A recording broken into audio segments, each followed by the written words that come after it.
large and his energy is so untiring that he's almost always in evidence, one contemporary wrote about Andrew Lang. He's probably best known today for his series of fairy books, to which I'll come back, but his interests and his publications were very much wider in anthropology, in classics, and lots of other fields. Because of his tendency to get involved in every possible intellectual debate, another contemporary described him as the dictator of letters. And although he's much less in evidence now than he was at the time, and although some see him as a literary talent who ultimately didn't achieve what he could have done, Thomas Hardy wrote about him that he would have been an immortal of letters if he'd had a heart instead of a hollow place where his heart ought to have been. In his own day, he was an immense figure. He also had a huge influence. He had an influence partly on a tradition of storytelling in English, so books like these by Roger Lansing and Green, who was very much his successor, which were, I think, the first classical things I ever read when I was a child. And academically, in particular on the so-called Cambridge ritualists like Jane Harrison or Gilbert Murray. Murray credited the writings of his friend Mr. Andrew Lang for awakening in him, as an undergraduate, the importance of anthropology and primitive religion to a Greek scholar. That comes at the beginning of his 4 stages of Greek religion, which became 5 stages of Greek religion. R.R. Marrett, the editor of this very well-known collection on classics and anthropology from the beginning of the 20th century, that included Lang and others, described Lang as the mystagogue to whom I am indebted for my initiation. What I want to do in this shortish presentation is to bring out a number of different levels on which Lang engaged with Herodotus. As the title suggests, there is a slightly parochial level to this. I'll come back to St Andrews, a place I can't get to at the moment at all, later on. But I hope that looking at Herodotus's reception through the prism of one individual's engagement with him may be interesting more broadly, and may, I hope, bring out lots of things that I don't know about, which you know much more about in terms of context. With someone like Lang, who wrote and read so widely, there's a danger of overemphasizing any single author's importance on him. There's a danger, I think, that we find what we set out to look for. Lang wasn't above pronouncing on the respective merits of different authors. And in one passage, which I've given you here, Herodotus doesn't come out on top of the pile. A man may dislike Sophocles, he may speak disrespectfully of Virgil, he may even sneer at Herodotus and yet may be endured. But he or she, it's usually she, who contemns Scott and cannot read Dickens, is a person with whom I would fain have no further converse. So here Dickens and Walter Scott are the kind of top of the pile. But I think you can tell from the emphasis, even sneer at Herodotus, the italics are mine, not his, that Herodotus has nonetheless a kind of special status, a special role for Lang. And there's a good case, I think, that can be made that in one crucial episode of his career, one crucial kind of period in the late 1880s, the time when he began the fairy books, as we'll come on to later, that Herodotus's influence may have been quite foundational. That's what I'm implicitly suggesting, but you can judge whether that's true or not. So Lang's engagement with Herodotus took place on a number of levels. First, perhaps, was the serious, or as I'll come on to say, not entirely serious, but semi-serious academic engagement.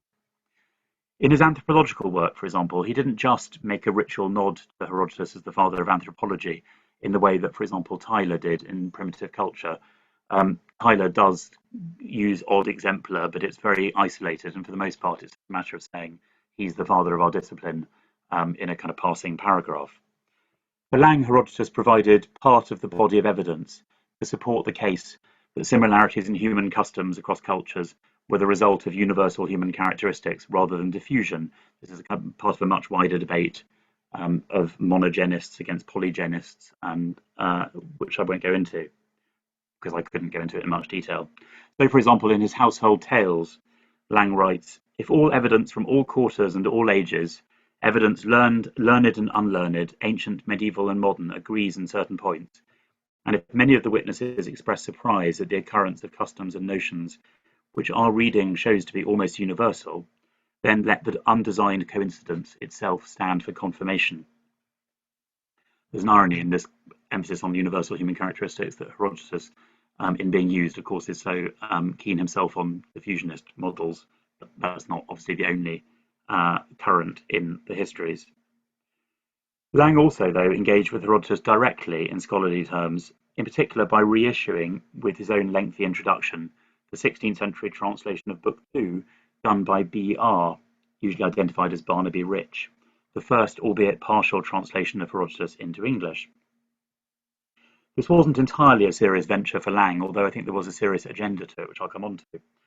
Wanting a frontispiece for the volume, he wrote to his illustrator, Mrs. Thompson, in January 1888, "I think something fanciful, a Greek muse with an Egyptian puss on her arm, puzzling over a papyrus or a stele would be pretty. I've edited the book and am writing a very solemn introduction." And here's what she produced, Muse Euterpe, and that's the title of the volume. As you can see from the correspondence, his project, and I think this is a kind of a habit of his more generally, was to some extent suffused with a kind of defensive irony. He's kind of mocking his solemnness of his introduction. He's also wonderfully careless of the accuracy of the translation by B.R. He himself describes it in the preface as too colloquial, as inaccurate as may be, but the story is told with enjoyment, and that transcends the obstacles. But the very solemn introduction, as he terms it, gets lots of things right, I think. Not least of these is something that mattered to me a lot in the past, Herodotus' and still matters to me actually, now I think about it, Herodotus' attitude to the gods and the divine. Herodotus is for Lang the most agnostic of religious, the most religious of agnostic men. The divine, to his mind, will not interfere too plainly, nor declare itself too manifestly, even within the region of the supernatural. Man must fight his own battle now, but with vague and faint assistance. There are some ways, I'll come back to this later, in which he clearly projects his own religious posture onto Herodotus. The issue on which he focuses more than any other, though, and this is background for the letter to dead authors, which you've had a look at, letter to Herodotus from that volume, is that of Herodotus' truthfulness, his veracity. The reason for this, and the reason perhaps why he was drawn into editing Book 2 in the first place, although he doesn't say so, was the publication a few years before of the notorious commentary on Books 1 to 3 by the Oxford Assyriologist Archibald Sayce. I'm covering slightly similar ground to a couple of pages in Joe Skinner's and my Herodotus in the long 19th century. As you all know, the 1970s and 80s saw Herodotus' reputation receiving a battering from the so-called liar school, not their own term. Scholars who claimed that Herodotus either didn't go to the places he said he went to, or that his source descriptions were fictional, Armea failing, and so on. Sayce was in effect the central figure in an earlier wave of 19th century scepticism. In the words of Ovett, who rebutted Sayce point by point, there were a number of other figures who took the same line, but it was Sayce who lit the fire. What were the charges that he laid against Herodotus? Unlike, for example, Kimball Armea, Sayce has little trouble with a Herodotus who went to places in search of material. He envisages Herodotus going around pencil and measuring tape in hand, so rather like a kind of surveyor. He did have two problems, though, two main problems in Sayce's perspective. The first was his sources. So when Herodotus says that he gained his information from temple priests, they were in reality anything but. So in one passage on Egypt, in particular, in Egypt he was a mere tourist, unable to speak the language of the country, and furnished with no introductions to cultivated natives. He was left to the mercies of half-caste dragomen and the inferior servants of the temples, who were allowed to gain a little backsheesh by showing them to inquisitive Greeks. Herodotus dignifies them with the name of priests, but the Egyptian priest didn't speak the language of the Greek barbarian. Every traveller will know what a strange idea he would carry away with him of the history and character of the monuments he visits, and the manners and customs of the country, if he had to depend on what he was told by his guides and ciceroni. With his emphasis on inferior servants, ill-informed guides, half-caste dragomen, and so on, quite clearly his Herodotus seems to have kind of wandered into a Victorian colonial world. And Sayce makes great play in other contexts of his knowledge of Egypt, his knowledge of the countries of the Near East, his direct exposure. Herodotus is then recruited to condemn his own histories. In the search for the sources of the River Nile, Herodotus observes in a famous passage 229 that the treasurer of the temple of Athena in Sais, in telling him about the sources of the Nile, appeared to be joking with him. For previous readers like Grote, this was a moment that seemed to affirm the fact that Herodotus had a critical attitude. For Sayce, by comparison, Herodotus seems to have divined that the sacred scribe was only answering according to his folly. Herodotus' second problem for Sayce was his own vanity. He may have travelled and taken copious notes and measurements as he did so, but like travellers of our own day, he was anxious to let other people know that he had done so, and he was consumed by jealousy, what Sayce calls that common failing of literary men, of all those who had done what he thought he could do better, and not least Hecateus.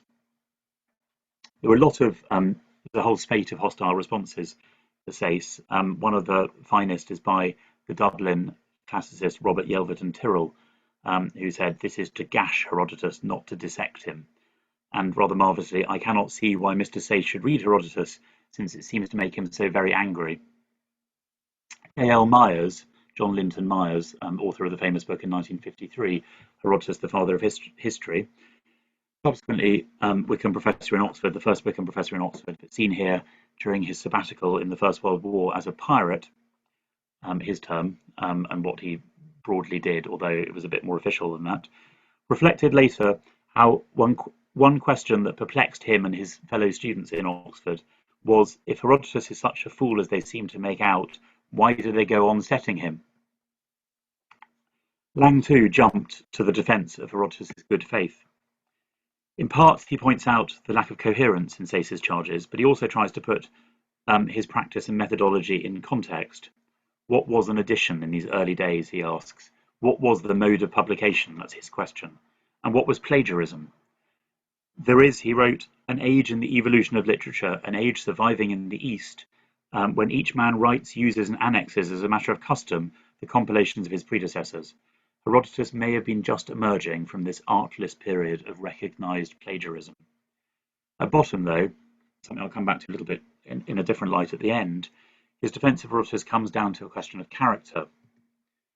Take him for all he was and all he claimed to be, and a pleasanter worthy than Herodotus, sounds rather 18th century, a writer more kindly, truthful, pious, and entertaining, is not to be found in the greatest literature of the world.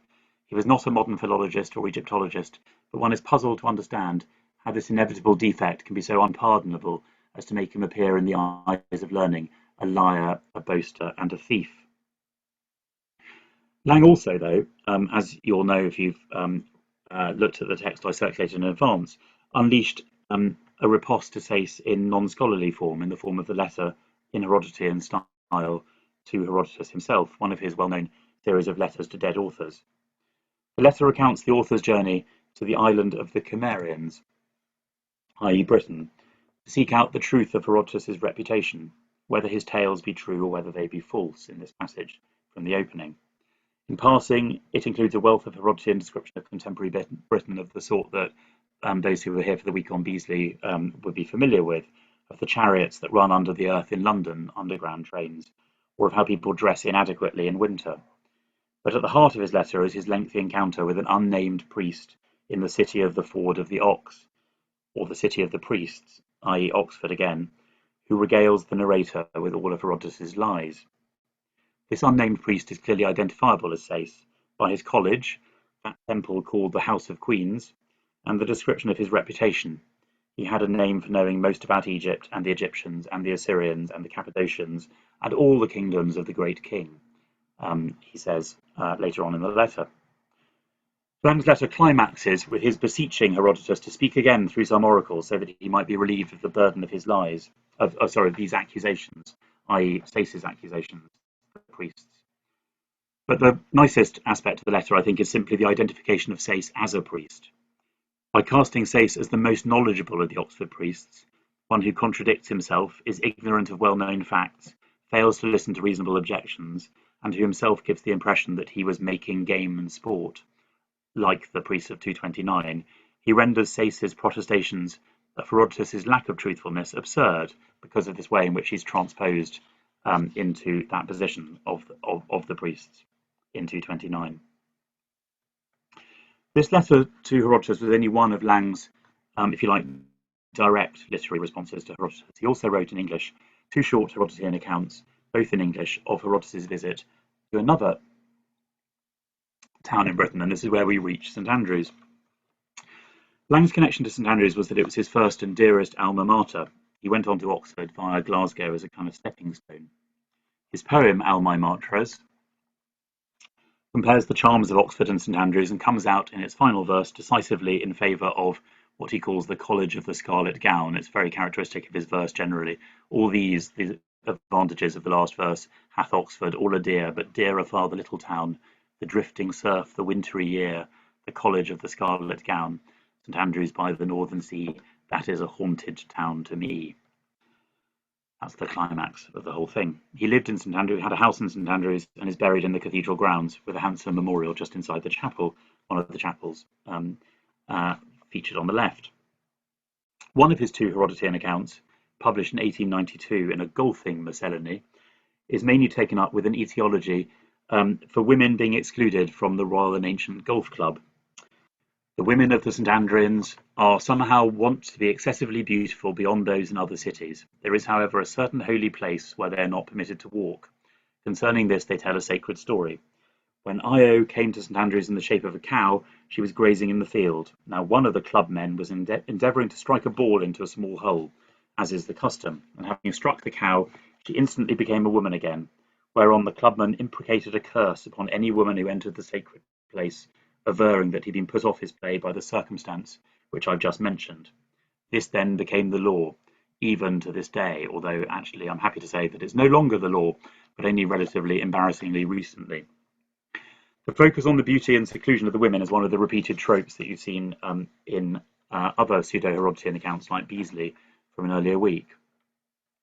Lang's golfing-focused account shows some of the other repeated features of these, a cross-reference to his letter to Herodotus, or rather to his account of the tribes of the Isis. So you get that, you get an inscription in Cadmean letters, you get a hexameter oracle. Those are all kind of things people like to play with. You get lots of bad punning. So, for example, the god of the St Andrians is the lynx, spelt like the animal, Lynx, but the lynx is the golf course. It's another name for golf course. So that's really what the god is. The lynx, which I myself did not see, rather like the phoenix. You get Herodotian mistakes, that's one, or supposing that students are priests and that they are huge in number because they all go around wearing their scarlet gowns. And finally, you get the kind of characteristic kind of pseudo-ethnography. St Andrews includes the tribe of the caddies, Kadis, i.e. caddies who follow you around holding your golf clubs. And to the north, and again this is familiar to those who've looked at the Beasley one, there are the Dundee, a strong tribe, the people of Dundee, but very ignorant and foolish. They're said to be entirely ignorant of Greek speech, which the St Andrians know, some but not all. The Dundee then they speak of as barbarians, and so on. Dundee, then an independent university, but about to be merged with St Andrews, didn't do Greek. They did maths and natural sciences and history and English, but not, obviously, classics. The other fragment of Herodotus from a couple of years before, 1890, is focused on the town and university more broadly, and comes complete with an elaborate paratextual frame, the story of the fragment's discovery in the library of Trinity College Dublin. I have no idea why that might be and what this refers to, but here we go. The discovery of the Graces, that is the three first books of Herodotus lately made in the University Library of Trinity College Dublin, where nobody had ever thought of looking for them, marks an epoch in scholarship. They are accompanied by a literal version in Old Irish, by aid of which they are now partly rendered into Macaulayese, or Herodotus as translated by Mr. Macaulay of Trinity College, Cambridge. Why, again, this Old Irish route, I don't know. Macaulay had been published his translation in 1890, so that's, if you like, kind of timely, and doing it in a kind of slightly arid style is a nod to him.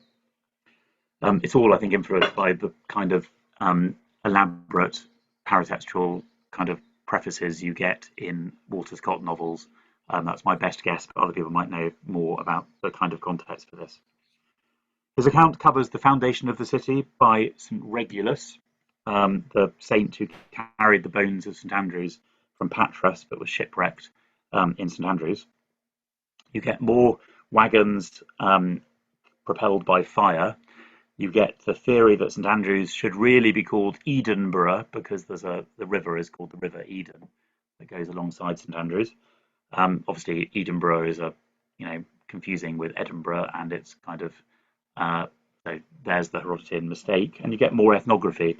So the tribe of the Caddies, now with the circumflex over the A, are the basis for supposing, in the final bit I've underlined there, that St Andrews is in fact a colony of the Arabians and not in fact a Greek polis, as it is if you follow the kind of strange myth. It then climaxes with the story of the divine punishment of the St Andrians for their destruction of their holy places, i.e. the cathedral, which you've seen in ruins in a previous slide. But the nautical multitude and the base persons rising up against the few destroyed the temples and dishonoured the holy places, whereupon the curse of the gods fell upon St Andrews. And whereas of old they were wealthy and full of merchandise, now the ships that come thither are few, and those only in quest of potatoes. And having once entered the harbour, they can in no wise go forth again while the east wind blows. Now the east wind blows during all the vernal months, and also during the rest of the year, except during the feast which they call the Medal Week. And then it blows from the west so strongly that no ships can enter the harbour. Thus then the gods manifestly show that their sanctuaries are not to be overthrown unavenged. Others of the priests, however, tell a different story, saying things to me incredible, namely that the excessive dryness of certain lectures, hiatus in manuscript, exhausting the natural moisture, causes the east wind to rush in violently. But these lectures at worst are only given for 3 months, whereas the east wind blows continuously during the whole year, except, as I said, during the Medal Week. They then appear to speak what is unworthy of belief. Among the strangers, Anacharsis, I won't go on with the rest of it, which I'll leave for you. It's about a performance of a Greek play. So you get the various jokes in that, like the east wind is always blowing ferociously, so you can never get in and out of the harbour. Sort of possible lecturers being ribbed, and so on, and various Herodotean touches in there, which I'm sure you can all pick up. In the same period, Herodotus also wrote poems inspired by Herodotus, some of which he included in his 1888 edition. One addressed to Herodotus, far-travelled coaster of the Midland Seas. I like very much the phrase Midland Seas, the phrase that J.L. Myers uses as well. He calls the Mediterranean the Midland Sea, which kind of conveys a completely different impression. He wrote another one in the voice of Helen in Egypt, called The Shade of Helen, and a further poem, which I'll give you in full, on Herodotus' visit, what he elsewhere calls, in a rather lovely phrase, but not necessarily intellectually right phrase, the dark backward of Egypt. More broadly still, though, I think one can see the influence of Herodotus in some of his other literary output, and that's what I'm going to spend my last few pages on. In particular, in the works that made his popular reputation, his 12 fairy books issued for Christmas, which began with the 1889 Blue Book, the Blue Fairy Book. There were 12, they're sometimes called the Rainbow Series. It's been suggested recently that Lang's fairy books were a means by which British readers were able to collect, possess and display the empire through ownership of outlandish native stories. The stories may originate in other cultures, the theory goes, but they've been collected, translated and edited specifically so that, quotes again, white people will like them and are meant to be read and read them from the safety and security of the British home. I don't necessarily disagree with that perspective. It's also important to say in passing that a lot of the work, probably all the legwork for these books, was done by his wife, Nora Lang, Nora Lang, who at one point he describes as doing the work like Eve. Eve worked, Adam superintended, I also superintend. He's very straightforward about the fact that she did all the translation from a kind of dazzling range of languages, and that he merely was the kind of overseer editor figure.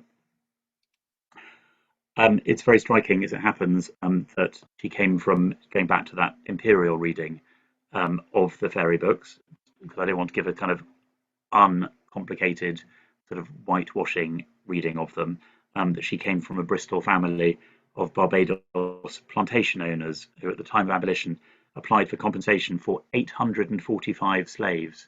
So they weren't kind of small-scale slave owners. Obviously, that was some time before her birth. You can find that out from the wonderful website hosted in UCL History Department, the Legacies of British Slave Ownership, where you can look up any surname and discover their background.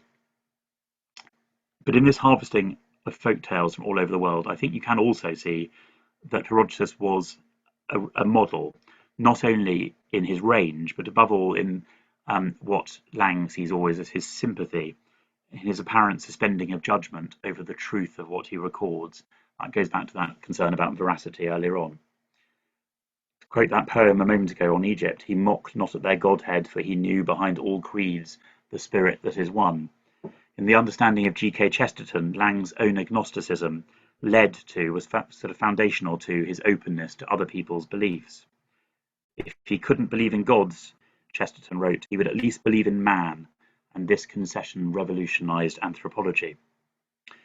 Lang talks about this kind of suspension of disbelief completely straightforwardly in the fairy books, in the prefaces, which are a marvellous read. Those who would enter into the kingdom of fairy, he says, should have the heart of a little child, and the whole theme in this period of writers talking about Herodotus in similar terms, as childlike or appropriate for children. If there are really no fairies, he addressed the children at greater length in the introduction to the Yellow Book. Why do people believe in them all over the world? Probably a good many stories not perfectly true have been told about fairies, but such stories have also been told about Napoleon, Claverhouse, Julius Caesar, and Joan of Arc, all of whom certainly existed.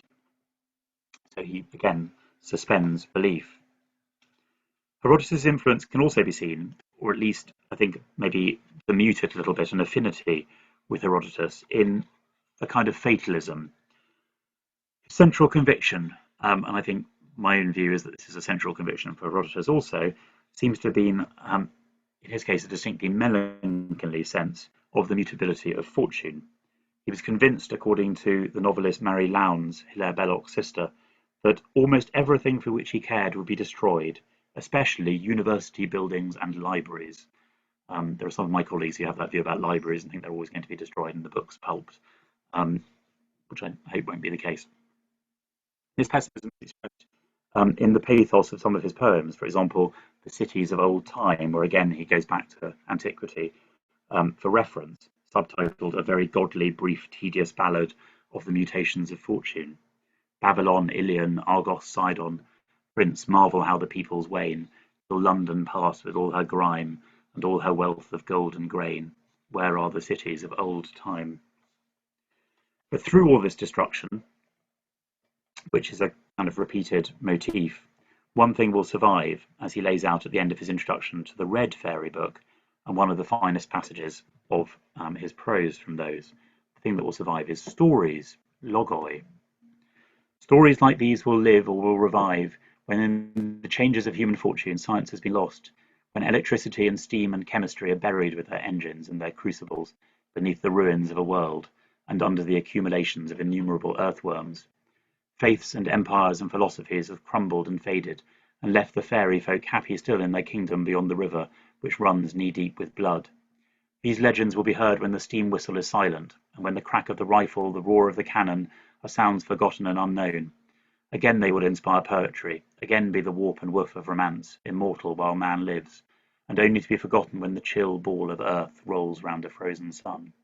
They are our oldest legacy, they will be our last bequest, flitting from mouth to mouth when the printing press is in ruins and the alphabet has to be reinvented. But this is taking long views which are not conducive to mirth, and so he does that kind of manoeuvre of kind of flipping back to a more cheerful ending for the children, as it were. How should we assess Lang's Herodotus then in the round? One very eccentric thought, utterly unprovable and foolish, that plays on my mind sometimes when I've read, in particular, 19th century writers who seem to know Herodotus, this is why this thought has come to my mind, I'll come back to that in a second, is that figures like Lang might provide a kind of key to Herodotus's personality. Now, the whole business of looking for personality of authors who are so long dead is absurd, and I'll only explain why it comes to me a little bit more in a second. One of the repeated features of the reception of Herodotus in this period, in the 19th century and beyond, is the sense on the part of these later authors that they know him, whilst at the same time they're quite clearly projecting their own values onto him. There's a very lovely example of this from the British traveller Freya Stark in her book Ionia, A Quest. Stark speculates what Herodotus' attitude to foreign peoples might have been, and supposes that it was very likely a very English opinion. That is to say, that he'd be interested in what is remote and pleased with its variety, safe in the consciousness that his own was best, which is very like 7152. So that is read as an English take on the foreign.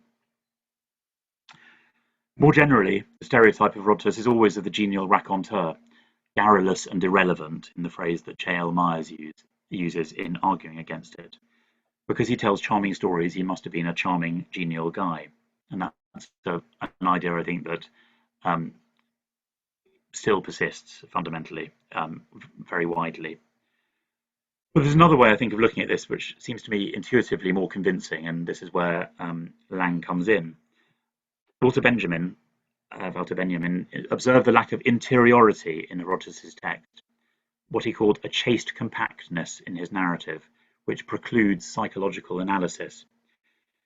He's talking about the characters and the histories. In fact, he's talking specifically about one of the episodes that Francesca talked about last week, 314, the scene with Cambyses and Samanitus in Egypt, where his own sufferings were too deep for tears, but he cries over the old man.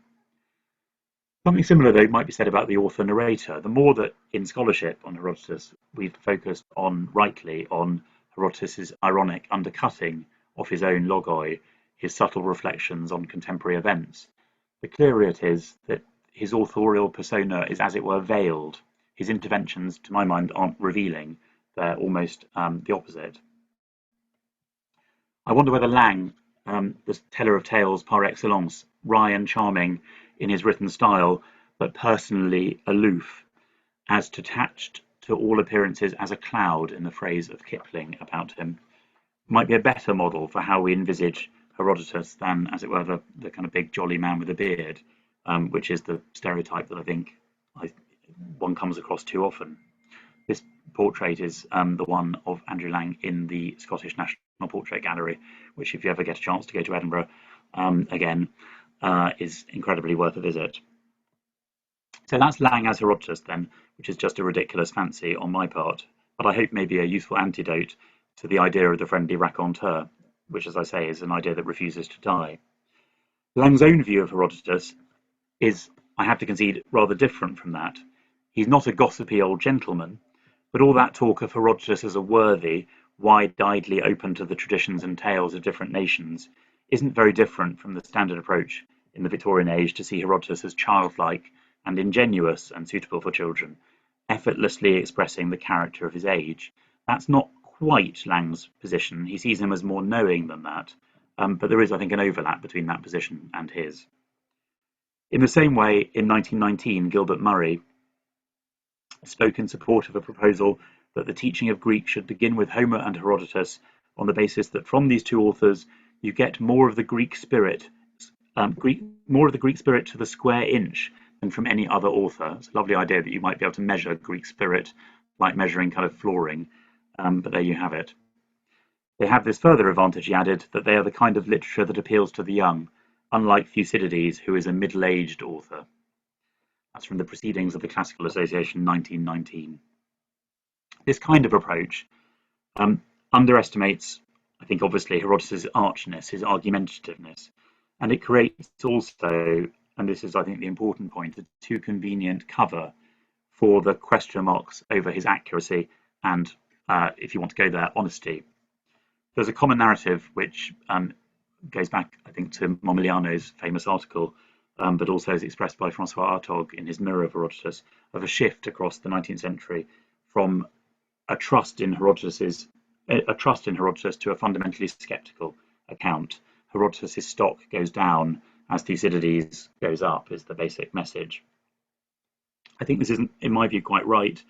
This is something that Joe Skinner and I talk about in that volume, because, for example, the response to Sayce by Lang and others shows that readers knew very well that Herodotus had question marks over his veracity. They take that for granted. They just want to close their eyes to it. Unreliability, if you want to use that term, whatever term you want to use, is, in a phrase people use nowadays a lot, priced in. It's taken for granted before you even make that assessment. So I don't think it is a straightforward kind of, stock market, as it were, in which authors go up or down. It's much more complicated than that. Lang also was one of those who thought it was appropriate to translate Herodotus in something approaching the style of the Bible. a tradition that culminated, hence his use of Bial's translation from the Tudor period. This was a tradition that culminated in the most extraordinary translation of all, that of Enoch Powell, which he began as a schoolboy and completed after the Second World War in 1948. And I've given you just as a kind of taste of it. There's Enoch Powell as a schoolboy at the time when he was beginning this work, and there on the right is the famous passage after Barneses speech at 710, where you can see that his desire to write it in the style of the King James Bible makes it, to my mind, unreadable. Other people may disagree, but most contemporaries also thought it was unreadable in 1948. But despite those negatives, it seems to me that Lang, like other figures like J.L. Myers, again, in some ways very dated, captures something in Herodotus that other more scholarly approaches arguably miss: the breadth, the ambition of the historical vision. Not, I don't want to say spirit, but you get where I'm going. There's this anecdote about Lang reading Thucydides as a child and getting to the end of the Sicilian expedition and bursting into tears, which is a kind of wonderful kind of inversion of the famous story of Herodotus and Thucydides. But I think, again, shows that he read Thucydides, right, not as a fact grinder, but as a more emotional, emotive figure. In one of his essays, History as She Ought to Be Wrote, Lang took a dig at the professors of history in the different Scottish universities, and in fact particularly at St Andrews, and in doing so spells out a romantic vision of what history should include and of how it should be written, that again maybe is more in line, and this I'll end with. Scotland has now at least chairs of history in the universities of Edinburgh and Glasgow, and I believe at Aberdeen. There is even a kind of stool of history, a fearfully under-endowed stool, in that centre of history, St Andrews. Let us hope that the learned professors do not adopt the opinion that history is not literature, do not overestimate tithes of mint and cumin, but teach their pupils that history is a human and should be a delightful study by men and women of what our ancestors did and endured, for causes now religious, now romantic, but always deserving to be recorded, not only with accuracy, but with charm. Thank you. That's it. Apart from, I'll show you, there's the bibliography at the end, just for the recording of the main items I've discussed at the beginning, and then some secondary works on all this at the end. And I will stop sharing and learn from you.